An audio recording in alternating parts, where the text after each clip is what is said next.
we are having a very important person specifically for NASA Space Up Challenge, because he is a person who has represented India for the in global NASA challenges, becoming a part of top 20 teams or top 10 teams different times, and he has participated on NASA Space Up Challenge multiple times, right? Even before I have joined NASA Space Up Challenge as a mentor, even before that time.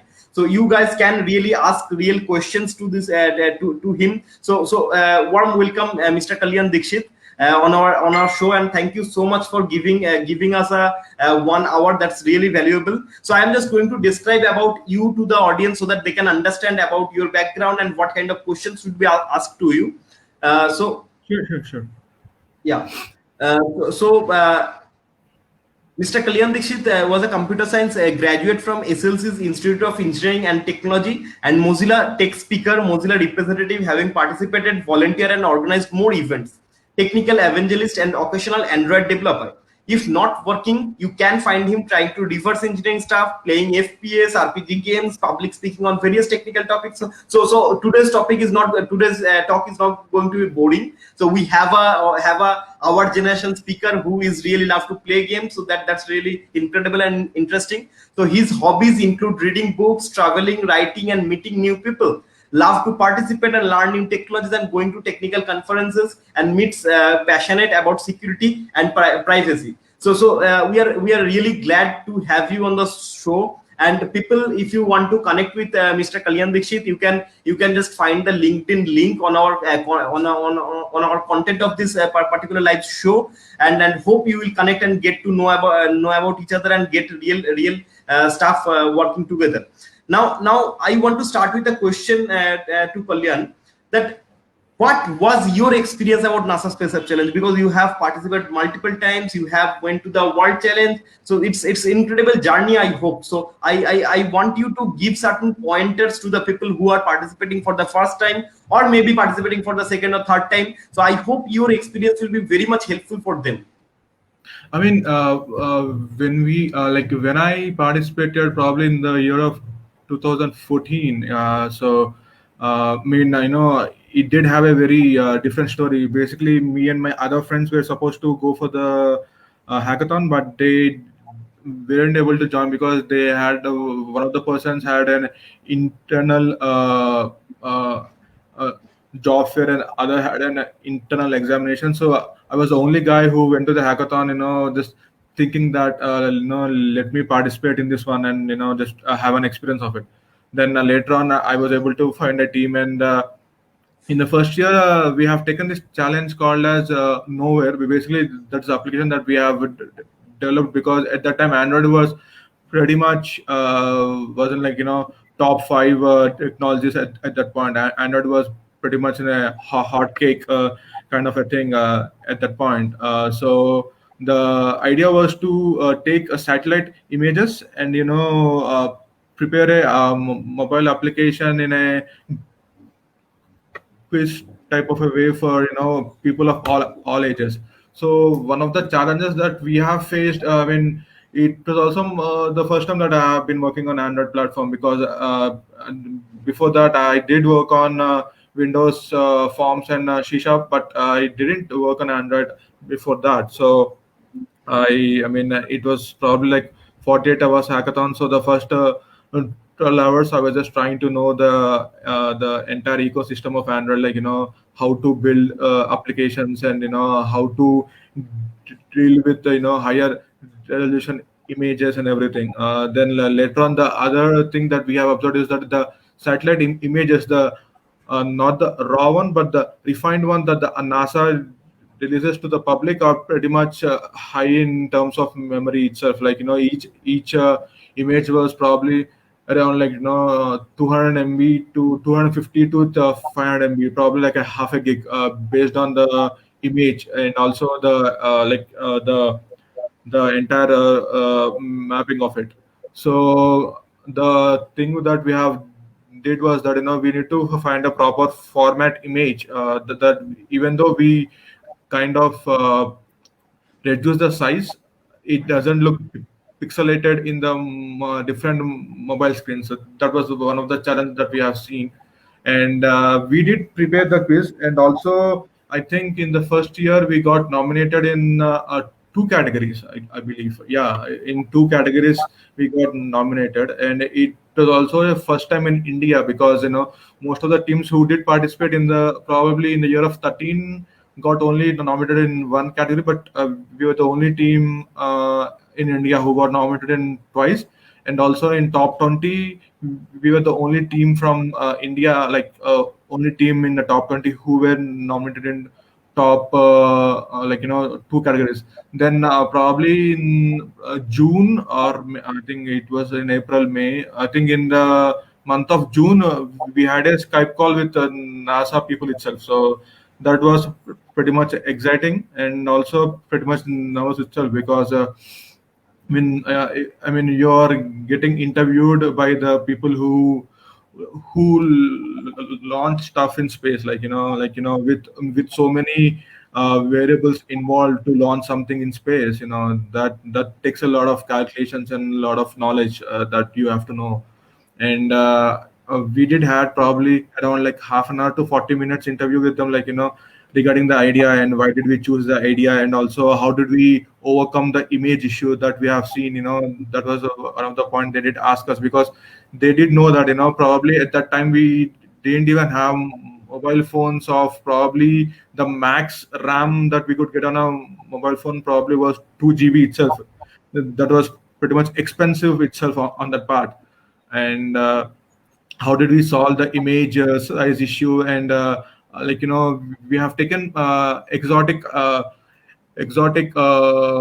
satellite images, which was a pretty much, I would just say, if you see the image from, if you see a particular structure from a front side view, it would be much easier to know. For example, if you're seeing an Eiffel Tower from the front side facing, I mean, you could easily recognize it. So since satellite images are completely top side, so you could only see a small dot or a blip on Yeah, the itself. yeah, So yeah. we have taken those structures, which was fun and also exotic. There was this particular island called Love Island, which I remember, and most people thought, they. So what we did was that, I mean, once you identify the image and you write down the name of it, you have some information regarding the picture itself, what does it represent, and a little bit of history or something related to that image.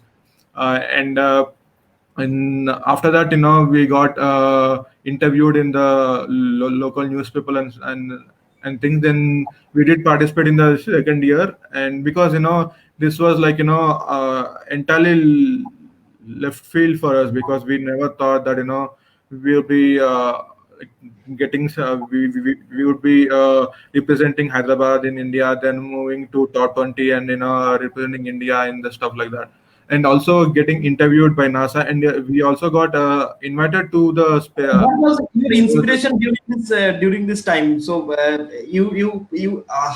did you really thought that you can really reach that position and got no, no, interviewed by no, now? no, no. So there is a saying, right? Every discovery is a mistake by the for the mankind itself. We never thought to get the top position, but we gave our best, because by the time itself, I was attending couple of hackathons in Hyderabad itself. So I used to be a regular guy in any of the technical events. So the other thing is that most people know me from there itself. So people would say that you could build networks from hackathons. That is true at that time, because I used to attend every technical event. So I kind of became this guy who attends every technical. I mean, so if I miss a technical event in any of the hackathons or any of the local chapter meetings, they would be asking about me. Then why didn't Kalyan attend, or is he coming for the event or the hackathon? Because they did see me in each and every event or hackathon, even though we didn't win it in the first place, or we were just participating for fun and also for learning how things are in the industry wise. They were so I think Angel Lag was the first hackathon which I attended, the internationally famed one. There is some other local hackathons, but AngelHack was something that I've attended, and I have seen, like, how to pitch your idea and what are the questions that you get asked about your idea and regarding the funding, prototyping phase, and everything. So by the time itself, I was pretty much experienced in a hackathon, but this NASA was something I didn't plan that I would be attending, but I thought, let's give it a chance and just see, how it goes. There probably it will be just like another hackathon. You have an experience of attending it, but after we were able to, win it and everything, then we thought, probably we could do it next year, because at that time we were in our undergraduate third year. So most of my team members were also from the same engineering uh, side, from different departments itself. So we did in 2014, 2015 was my second year. Then we did work on space miles. So the idea was to, able to, like, send images to your loved ones from space. The first thing that we thought about it is that, the connectivity. So space program doesn't have high-end speeds, like, that you have back home here. So they do have a very limited connectivity itself, and there'll be a lot of latency issues, because if you send if you send 100 MB of data from moon or from Mars, it would take probably some hours or days to even reach the base station or the receiving station itself. So the one thing that we were planning out is that, not using too much of uh,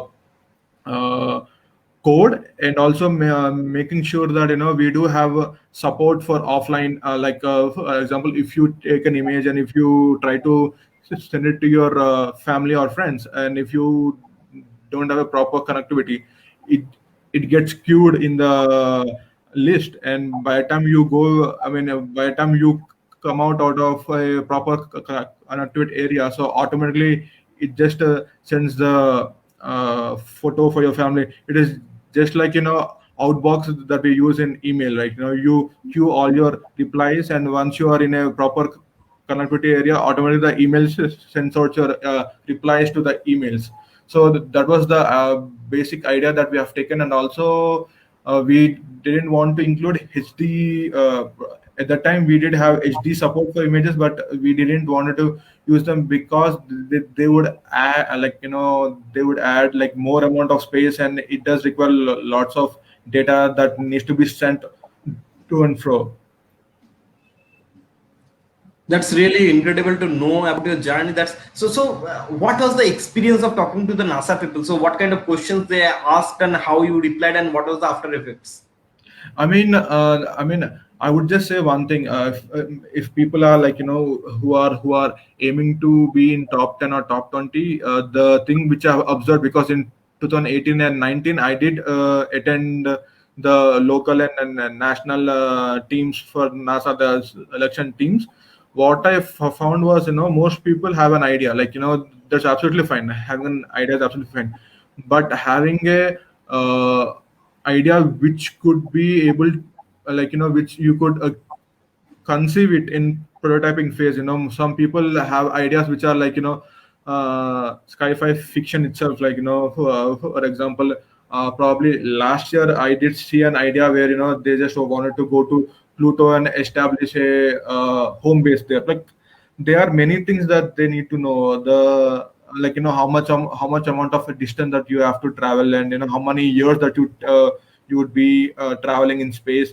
And if you're traveling in space for that many years, what are the physical and mental effects. And you have to know, hundreds of scenarios that can affect in space, because for example, if you're in a new environment, you have to have a entire data of the environment before you start working in it. So if you are sending something in space, you have to have hundreds of calculations and hundreds of scenarios played out already, so that you have solution for each and everything. So the experience was pretty much now racking for us, because we have never didn't have an interaction with them previously only probably I have seen them talking about their work in online or in TV itself, but the questions were like they are logical and also intellectual in a way. They do ask questions like, why didn't you go with this stuff, and why did you use this particular technology, or what was your idea behind going with this particular solution, everything. So it was not like, now your app is good or not. I mean, because these guys are pretty much you know PhD level kind of people. So they know the technology, they know the space much more than us. So they do have a lot of questions, and also they did invite us for a space program, but yeah, the thing was they couldn't support us financially for the traveling or for the accommodation, so you have to take care of your so everything. And at that time we did also have our internal and external examinations of the universities, so we did skip it off, like, for the from 14 to 17 we did participate, but for the entire 4 years we skipped the event because I mean, we didn't know what to expect from the event, because if you are investing so much amount of like, financial resources and also your time to travel from one place to another place and attend that conference or some event, you have to know what you learn from it. I mean, the first thing is that you will be meeting cool people there, but at that time online was pretty much there for us, so we could also drop an email or chat with them on any other media that they are. So Yeah. So let's come to the topic that we have committed to discuss today. We all are going through this pandemic, and this pandemic is changing the careers, the job, the way people used to think, the people used to work for companies, work for their own self. So according to you, what are the emerging technologies and why they're emerging after this pandemic, and how many days or how many decades they're going to stay for you? I mean, the first thing I would just say for people who are in their final year of graduation, or who are in their third year or second year, is that, like, I mean, this pandemic didn't affect the job loss basically. So I did read an article in a national newspaper in the year of 2017 saying that in the coming 3 to 4 years, India would be having a job layoffs around 2 to 4 lakhs per annum. So if you go with the minimum, it would be 8 lakhs, or if you go with the maximum, it would be 16 lakhs. So the reason is because the technologies evolve after X number of years. So for example, if you see the internet boom in the like the 2000s, people became billionaires within a short amount of time. And if you see the amount of billionaires that have increased, if you see the entire history of billionaires, after 2000 itself we did have a lot of billionaires around the world, and mostly 90% of them are from the technical aspect itself, like the technological business or services that they started to provide. So the one thing which I would suggest someone who's looking for a job, or who are looking for stability in their job, is like, be a multitasker. There's a saying, jack of all trades, master of none. Be a jack of all trades for few amount of years, then you could be a master of something that you really like and passionate about. Because I did see a lot of LinkedIn posts, from people who are like 20 years of experience, 35 years of experience in marketing and sales, and even in technology itself. Some executives got laid off, some architects got laid off, and everything. So I mean, those are pretty much some sad things. But if you see, the reason why they got laid off was that, the company is not getting like, they're not shutting down, they are only moving away from your work that you have been doing it. So if you see that the scenario, it is quite similar to the Nokia itself. Nokia was a topmost company probably for a decade, and probably for a decade and a half. But when smartphones started to emerge, they couldn't uh, catch up to that particular thing. Nokia CEO did even mention that, what did we do wrong, that we got left behind in this particular mobile phone race. That is what happens when you don't get updated yourself on everyday basis, or like keep learning, because once you're in technology, you have to always keep learning stuff. Because especially in AI and ML field, it is exactly like a Schrodinger equation, because you try to find a place of an atom, but by the time you will be able to find or pinpoint the location of an electron, the electron moves away or shifts to some other place. So the same thing happens in AI. And so the reason why they called as emerging technologies is because they don't have a particular base that you could build upon. For example, AI. I mean, if you are trying to do a master's in AI and ML, so probably by the end of your master's, the concept or the algorithm that you have learned may be obsolete, or there may be new variations or new variants in the particular field itself. Uh, and also, people need to be multitasking, try to know many, I wouldn't say many technologies, but try to have an interest in them. Because if you know one or two technologies, and you have an interest to you have an interest in other aspects of it, then easily you could move out of jobs, and layoffs or wouldn't be a huge problem. But the I mean, this particular thing, the pandemic kind of accelerated the entire thing of it. For example, there was this survey which found out that around probably like 50 lakh people got laid off in India. So if you see from the article numbers, and if you calculate it, probably like for the maximum thing that they have mentioned was only like 16 lakhs. Like from 2017, every year 4 lakhs lays off. After 4 years, probably like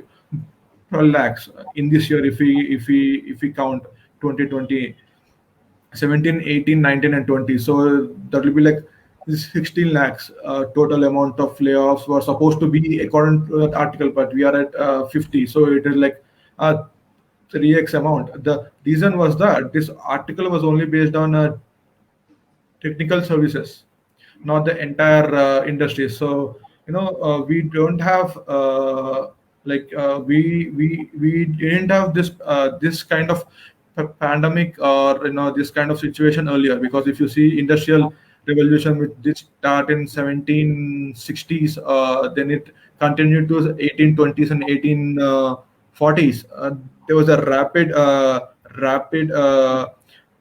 improvement and increase in terms of transportation and the automobile industry itself. So from that place itself, we did start to have cars or trains or aeroplanes and everything.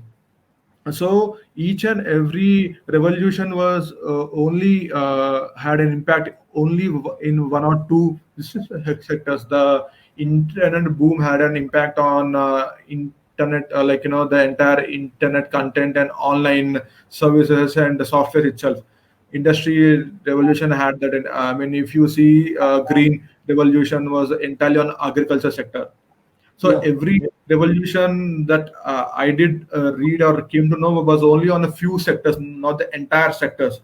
But this pandemic did had, it is just like mother of every revolution. So it did have effect on transportation sector, tourism and automobile industry, technology services, and mining, everything. Whatever industry you work in, you got affected by it. So the only thing which I would just say is that have an interest of in knowing multiple things, be a multi tasker. And if you feel that your job or your particular technology or stack is going to be absolute in the next 3 to 4 years. Try to move out of it or try to learn something new, upcoming technology, or try to learn something that could keep you moving forward in this probably for the next decade or so. So how does technology evolve in the post COVID? I would just say this would be opening many R&Ds in many sectors. Most people would just say that people should get habituated to remote working, which is also true, and in terms of technical services stuff. But there are a lot of research happening in global warming or climate change, and also usage of petrochemical energies and everything. If you see, most of the companies started to pledge themselves to be a clean energy usage company by the year of 2030, 40, or 50. The reason is that the amount of fear, because we don't have a proper or a fixed solution for a clean energy source. Like I mean, you don't have an abundant amount of clean energy resources available, because the research wasn't there much before COVID, because most people were still on the uh, coal and petroleum and diesel itself. There were some inventions and also discoveries and experiments on clean fuel, but it it didn't reach the point where you could completely be dependent on them. So after the pandemic, probably they would be focusing more and accelerating their existing resources to reach a point where they could have a proper clean energy source that they could be dependent upon. And also people are starting to realize the way their life they have been living in the past decade or so, because this pandemic did show us real truth about our lifestyle and how do we are moving forward for the next decade or so. So there will be a lot of research on healthcare, and also population migration. One of the biggest thing that most people doesn't know is that when people migrate from one place to another, they do also carry the diseases and everything with them. So there are some examples where when people migrated from X place to Y place, that Y place got affected by an A disease because of this population. And also there would be a lot of research around how to have a proper healthy lifestyle for younger generations, and also for the existing younger generation, and also for older generations, because the the COVID virus is pretty much affecting everyone now. Before, in the month of April and May, most people thought it was only affecting elders because of the deaths that were happening in Spain. In most of the Spain did have a very huge amount of older people in their country. So most of the people are dying. It The initial analysis was that it would be affecting more for older generation or older people, but later on it started to affect everyone. Like from a 3 months person to 60 years person. So the other thing would be like probably having a proper vaccine for it, which most of the countries are trying to do it. But there are many people they do think that probably the entire world would be heading into a herd immunity stage, where your body system would be developing its own immune system against this virus itself in the coming years. So it would be just like a flu, which you'll be experiencing it in your spring Exactly. or rainy season itself. But So it happened with many diseases itself, like in Japan, encephalitis, bird flu, that tuberculosis. So all these things are this much afraid. People are this much afraid about these things because that time we didn't have that kind of resistance power, or the medicine was not there. But Yeah, even yeah, after found the medicines and all those stuff, still people caught TB, caught tuberculosis and all those stuff. But people don't yeah, panic, right? Because it's very common to other people. So that's yeah, yeah, absolutely true. That's yeah. expectation to every. So there were many questions from various people saying that probably by this end of year we will be having a vaccine. But truth to be said, probably by next summer we may have a vaccine because the I did attend a online live session by a topmost virologist who said that for polio it has taken them probably like 50 or 60 years to find a proper vaccine. For polio it has taken like 6 decades uh, to get a proper vaccine. But we are in a stage where we have much more advanced technologies and higher computing power which could help us out, and it's been helping us out. But the problem is the virus itself.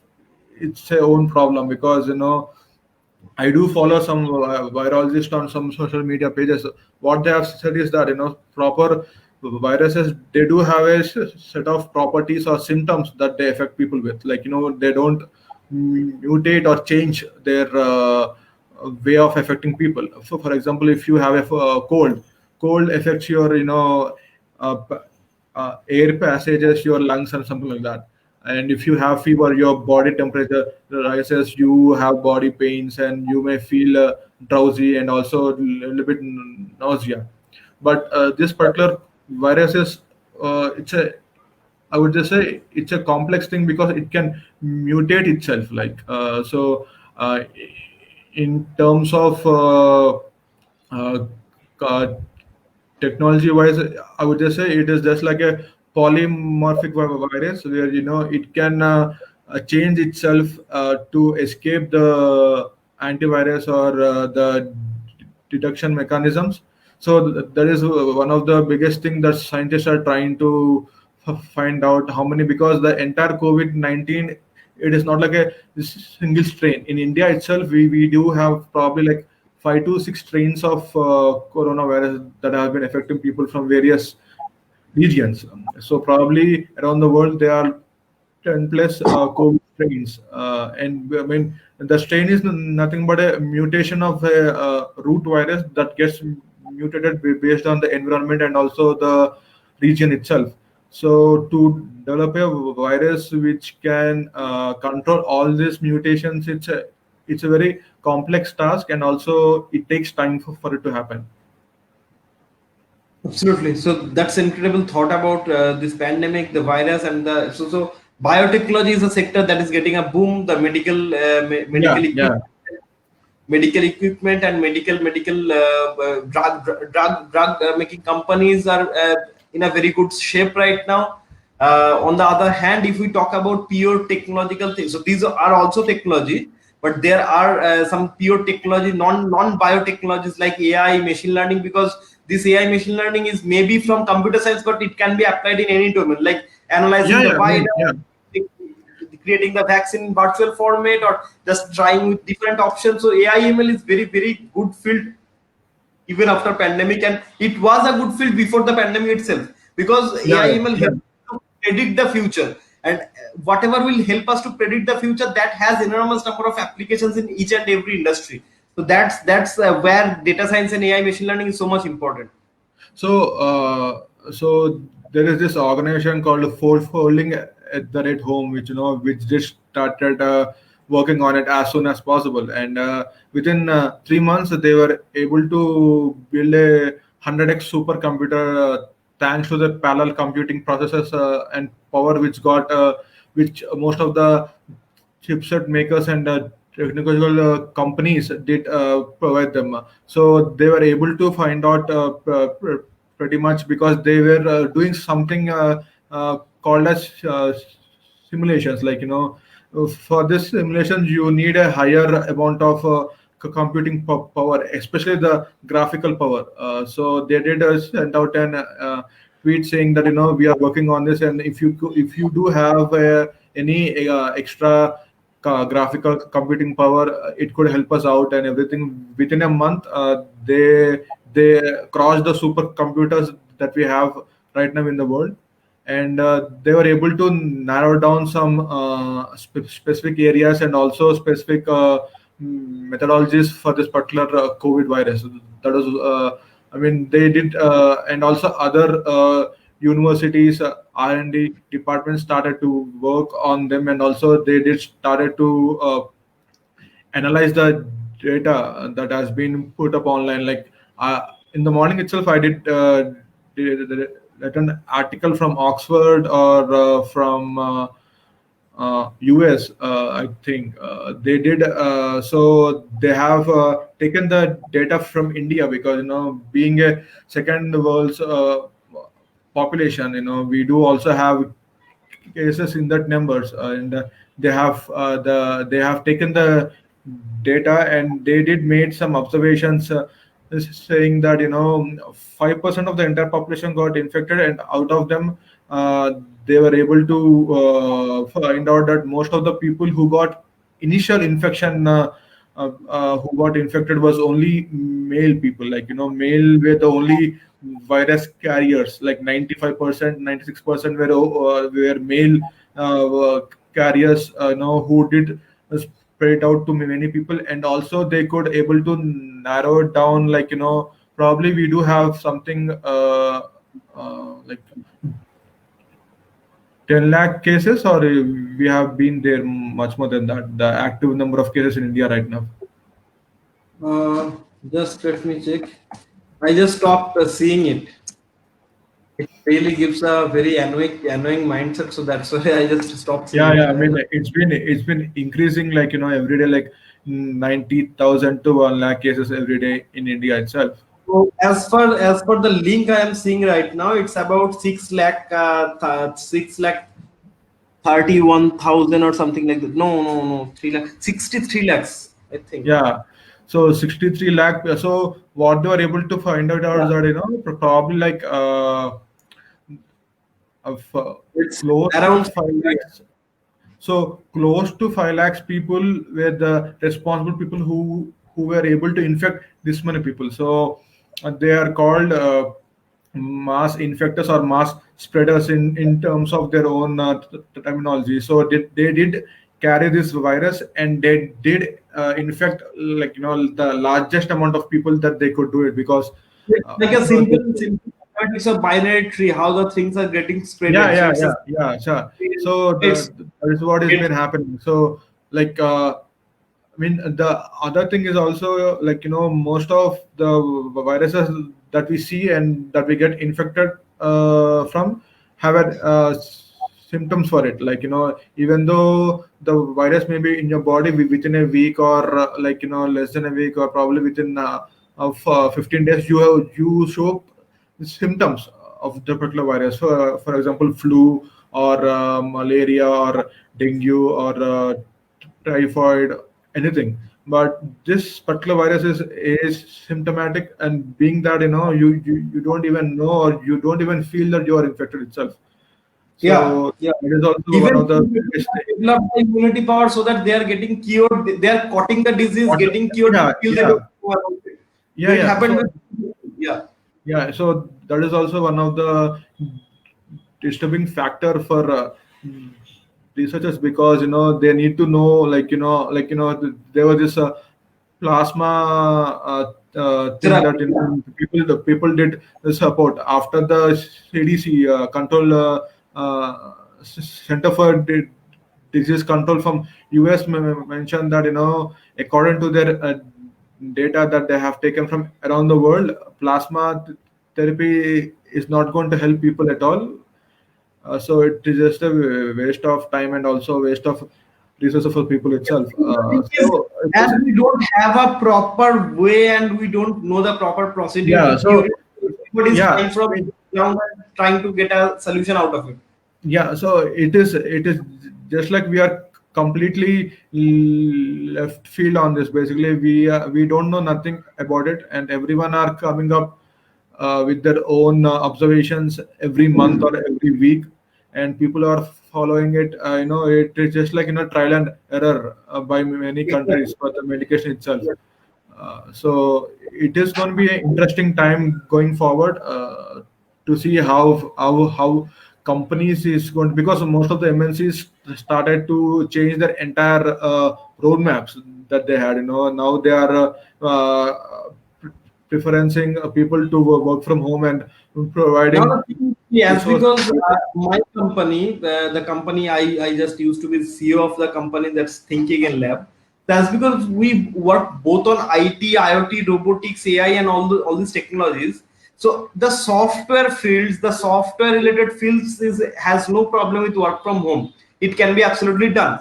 But think of the factories, the automation things, the hardware Yeah, things. So it's very difficult for companies to cope up with this work from home thing, right? So it needs to be people needs to visit the factory and assembly line. We cannot send the assembly line to their home, or yeah, yeah. there are So, very no, good cost part as well. Like I if mean, I am no, having an office and people are coming to the office, I have to pay the bill of the office and and the rent of the internet pack. Now, if people are working, suppose I have 1,000 employees, just a number, right? Now I have to provide the internet connection for 1,000 employees at their home. So the operational cost is decreasing in one way, increasing in other way. And if we don't have proper professional people to work with us, like in startups, if we don't have professional people, it's very difficult to just mentor them, just ask them to work from home and get the proper efficiency from them, because they are not used to it. So it has many drawbacks. Work from home has many drawbacks,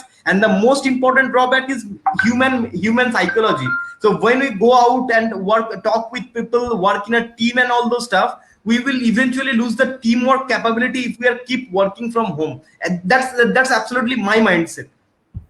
I mean, yeah, I mean, there are some companies, for example, Tesla did they entirely went with robotic assembly lines. Even some automation companies in Japan and China, they did started off with robotic assembly lines. I think India is also catching up in that, but it to take some time. It would take probably a year or so. But in that period as well, it's a solution to the company, it's a solution to the businessman, or it's a solution to the corporation. But in that process as well, I am not against automation, because I Yeah, but personally most people would be losing their jobs of what they have. So exactly. yeah, so I mean that is what happens. Like Because in the thing Japan, what in I America, mean. there are very scarcity of labor or resources, right? Human resources specifically. But a country like India has a lots of human being. So if we are automating the processes and just cutting their jobs, it's going to be a very great economical crisis, I think.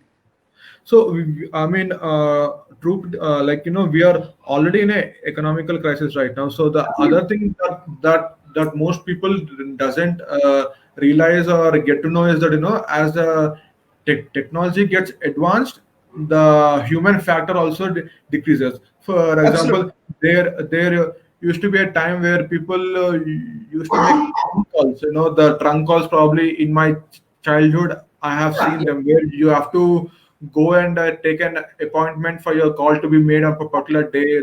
yeah, Even though you're calling in India from one state to another state, you have to make an appointment and also yeah. mention how much amount of time that you would like to speak. And they used to write down all those things and everything. But as the telephone or communication industry started to expand and exponentially increased, then we had handled mobile phones, home phones and everything, landlines and everything. So So see, so there are, if we are doing automations and taking up with the technology, so there will be job losses. Like we have built a semi-humanoid robot that's delivering food in restaurant. So many people ask me that you are also destroying job. But the thing is, the scale of losing jobs in that thing is so less that these people who are going to lose the job, they will get a time to prepare or upgrade themselves for some other things. yeah, But if so we implement robotics in factories, mass scale of unemployment is going to be generated, and I that's very mean, difficult to sustain. no, no, I mean, see, what people doesn't understand is that robotics cannot be efficient. Like there is some part of 1%, 2% of inefficiency that could be seen by robotics itself. Like Yeah. sometimes it does happen. Like if you see the human inefficiency compared to robotic inefficiency. I agree that robotics have lesser inefficiency compared to human beings, but I wouldn't think that probably in the next 3 to 4 decades, we may not have 100% robotic like assembly lines. We need people to have to supervise them. Like we Exactly. could So have we can only automate the supervision process for that are things. repetitive. So if it's needed critical thinking, so it's very difficult to indulge a robot over there. So the critical thinking operations and jobs needs to be done by human beings, and the repetitive Yeah. work will be So supported I with mean, automation. so basically, what what uh, what happens to automobile industry in particular to be in the next 2 or 3 decades is that they would be going for all the assembly plants would be robotic.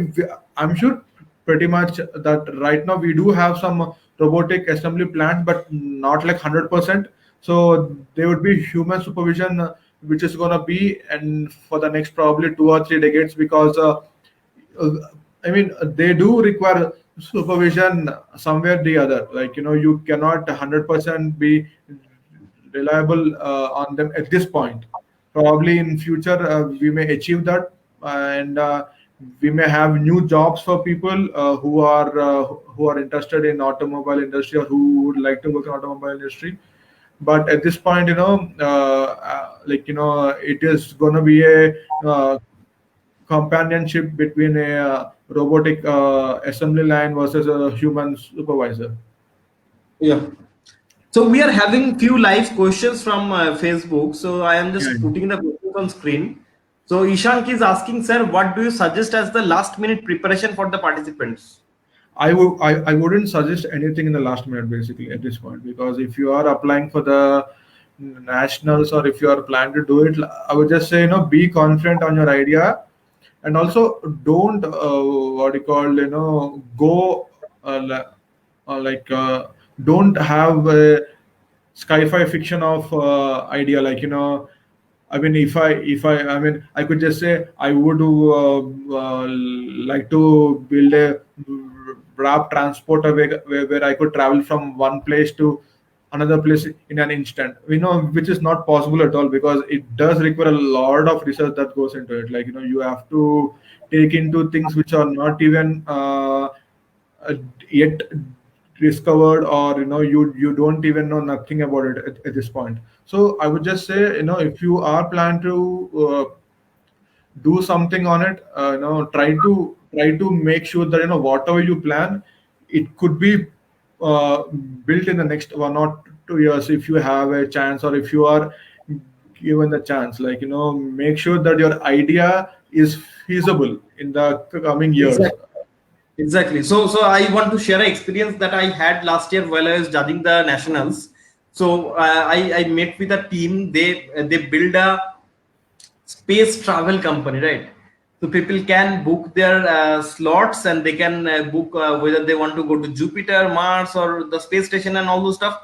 So I told them that this idea is incredible, but for 100 after for coming 100 years, not today. So we are looking for such a feasible solutions that has a touch of reality. So you need to innovate, you need to think of something unique, imaginary, but that needs to have a feasibility factor that can be really implemented, because NASA or whoever the company, whoever the organization is who is doing the hackathon, they are looking for real solutions so that they can implement those solutions to solve certain problems. Now if you're creating some sci-fi stories, so they will ask you to become a sci-fi director, not an innovator. So innovation always has an aspect of commercialization as well as implementation. So if we cannot implement your innovation, so that is not a good innovation, because we cannot implement it and people cannot get the facility to use it, the benefits. That's a very very good I mean, point. yeah, I mean, that is what I have seen. Like, in 18 and 19, I have seen many people, like, aiming for something which is not feasible at that point. And also in the, so we did have this particular issue in the year of 2016 also. So we have taken something out of our, what do you call, that we have been doing in 15 and 14. So we did went with ahead with a roadmap with uh, we have taken the concept of asteroid mining, and we did a, like, like a roadmap, how can we mine asteroids in space. So many people were against it, saying that this is not feasible or this is not achievable at that point. But NASA was already doing it. They were planning to do it. So if you see, probably in this month, no, I think in the month of August or September, NASA did say that there is this really good asteroid with a huge deposit of rare earth materials that could, in terms of Earth Maybe evaluation, for the that asteroid Bennu. will. Yeah, I mean, I have seen people, focusing on asteroid Bennu in 18 and 19, like, trying to come up with a solution to, know the path of it and Even how see, to I had a problem make that sure it last time doesn't. we did a presentation on the asteroid Bennu, why it's important, what are the features and all those stuff. So many people have liked that stuff because these things are maybe seems to be sci-fi, but this has a ground of reality because these space organizations and people are thinking about it. But there are certain ideas like I'm not criticizing any idea. Every idea is a good idea, but some people just come up with a solution of the space debris. Like they want to put a fish net kind of stuff with a space rocket, and just that will go and get the elements and come back to Earth and all those stuff. So this kind of stuff maybe after 50 years, 100 years can be implemented. But whenever I judge people, whenever I mentor people, I ask them something that can be implemented within coming 5 or 10 years. Otherwise, what will happen? They cannot get to the global, or they cannot get the recommendation from NASA because we are looking for recent problems, not the problems that will be coming after 70 or 80 years, right? Yeah, so most people were opposing us, basically, like, how can you do this, like, this is not feasible. But probably I did see this in the last year itself, and this year they were able to identify an asteroid that they are planning to mine it. So the amount, like, in terms of evaluation, they are evaluating, like, the evaluation comes close to $10,000 trillion worth of asteroid, like, materials it does have in it. So I mean, it is feasible, but there are many variables that goes into it. Like, the first and foremost thing I would just say is that when you are sending something in space, whatever the scenarios you run, they will always be a new scenario for you after you have made it prototype facing. Because we did have a person who did attend hackathon in NASA itself. Who, I mean, he is a professor right now in Canada in astrophysics, I believe, and he was one of our mentors and also the judges. He did he did a lot of work on nano satellites and space satellites and everything. So the first thing he always used to mention is that whenever you are talking about space, there are many unknown variables that you may not know until unless you are in space itself. Absolutely. I would like to just give you the last question because we are absolutely at the end of the show. We are having 5 minutes only. Yeah, So, sure.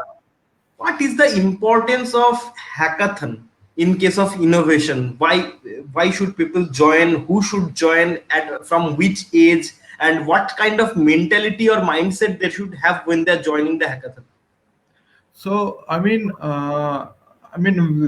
I started hackathons, it was fun to attend because you will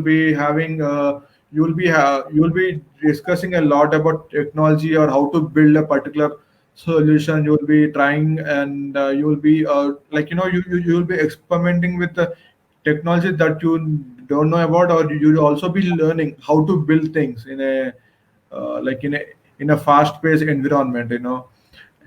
But I don't feel those things have been moving forward right now, because in 2019 I did see a lot of hackathons happening in India. Like, in every month I could just see one or two hackathons happening in India, and anywhere in India.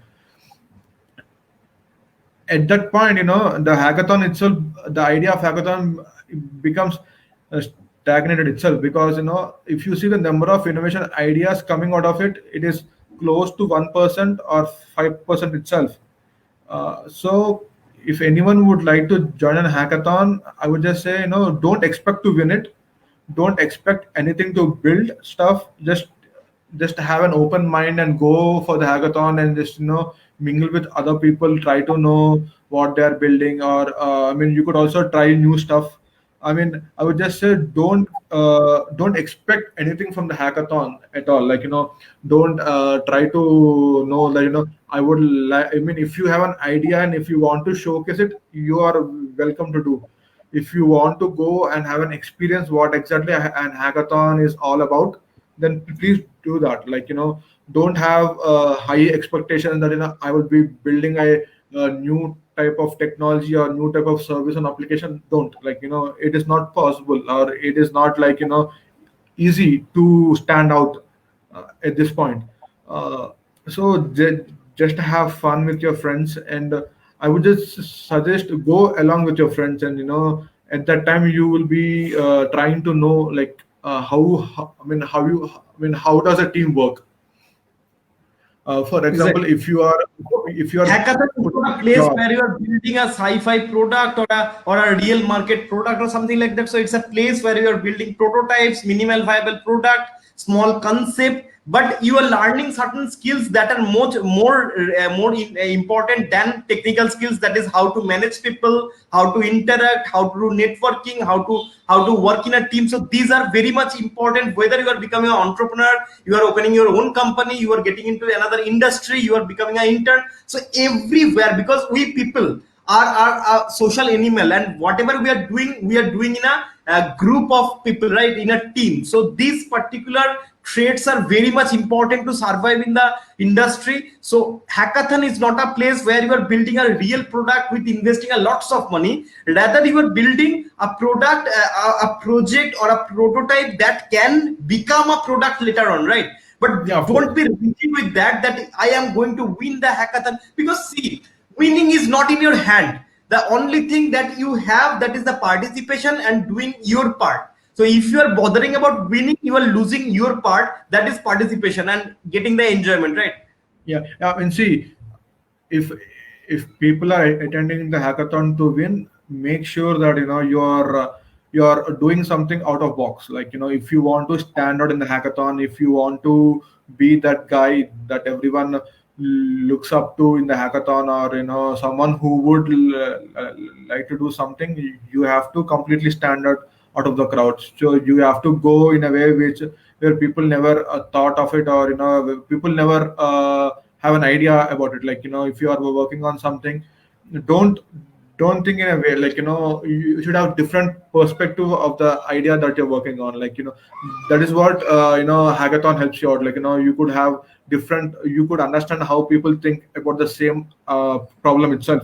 You would also learn team building, you would also learn team communication, you would also learn how can you communicate your ideas or your solutions to your friends, to other groups, and also understand how they think. If the same problem has been given to them for a solution.